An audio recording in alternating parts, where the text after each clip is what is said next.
सम्राट को हुआ कि अब राज्य छोड़कर मुझे जंगल में जाना चाहिए तपस्या करने के लिए।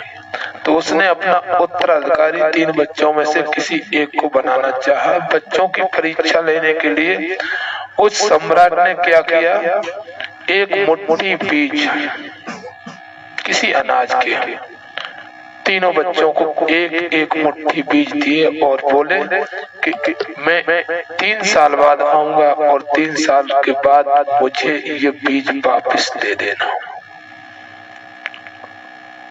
ठीक है, तीनों बच्चों ने वो बीज को लिए और अपने अपने हिसाब से उन्हें रख लिया।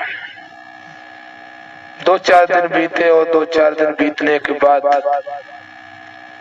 सबसे बड़े लड़के ने सोचा कि जो बीज दिए गए हैं वो 3 साल में खराब हो जाएंगे, बेच के और इनके पैसे करके रखो। जब हमारे पिताजी आएंगे तो इन बीज को मैं वापस भी किसी दुकान से लेकर उन्हें दे सकता हूँ। गया, बीज को बेचा और पैसे वैसे के वैसे रख दिए। दूसरे नंबर के बच्चे ने सोचा कि ये बीज पिताजी ने बोला था कि वापस लेंगे, तो वो बीज उठाकर बक्सा में बंद कर दिया।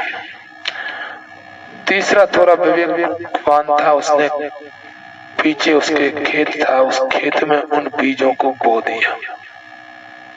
एक हरी भरी लहराती हुई फसल पैदा हो गई।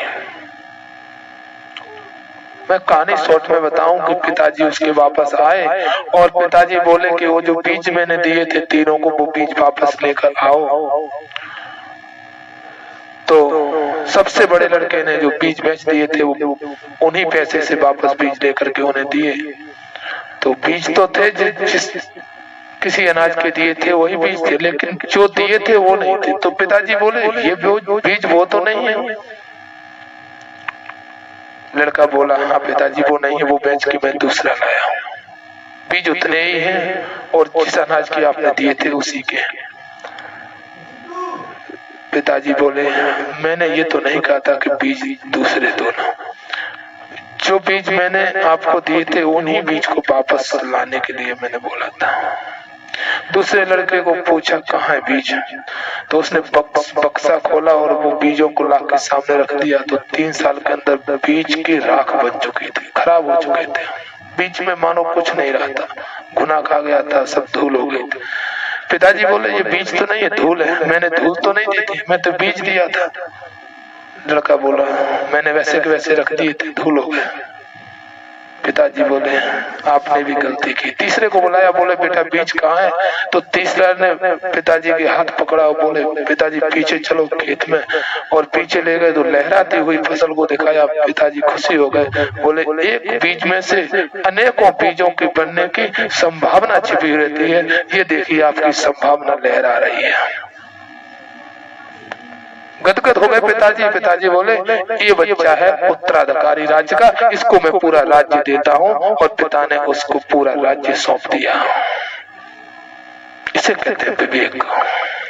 बुद्ध हमेशा अपने भिक्षुकों से कहते थे कि विवेक से काम लो, हर काम विवेक पूर्वक होना चाहिए। लोगों की मान्यता रहती है कि ईश्वर को पाने के लिए, ईश्वर के मार्ग में चलने के लिए कौन सा प्रयास करूं, क्या करूं, क्या प्रयत्न करूं। मैं आपसे कहूं कुछ प्रयास प्रयत्न नहीं करो, जो आप कर रहे हो उसे विवेक पूर्वक करो। जो आज आप कर रहे हो वही को विवेक पूर्वक करो, जाग कर करो। महावीर हमेशा अपने शिष्यों से कहते थे जागो और जगाओ, अपने आप में जाग कर चलो, हमेशा जागे रहो। और ये निश्चित जरूरी नहीं है कि सोया हुआ व्यक्ति सोया हुआ है, चलता फिरता आंखें खुली हुई व्यक्ति भी सोया है। जब तक वो अपने अंतरात्मा में, अपने आप में नहीं जागा, अपने स्वस्वरूप में नहीं जागा, तब तक वो सोया हुआ है। संसार और संसार की वस्तुओं में प्रीति बनी रही, तब तक वो सोया हुआ है। तब तक उसे काम, क्रोध, लोभ, मोह, अहंकार 5 विकार सताते रहेंगे। और आप अपनी परीक्षा लेना चाहो ना, तो मैं आपको बता दूं आप जागे होकर सोए हो। ये विकार, चाहे क्रोध आए, चाहे लोभ आए, चाहे मोह आए, चाहे अहंकार आए, इसमें आप हिलो नहीं, आपका ये कुछ बिगाड़ ना सके। समझ लेना आप उस दिन जाग चुके हो। नाटक लगे, अधिकतर लोग सोए हुए हैं, और जागने में जाग गए ना तो सोए में भी जागे रहोगे। शरीर की नींद पूरी होगी, लेकिन आप तो हमेशा हमेशा के लिए जाग जाओ। सदगुरु ऐसा जगाना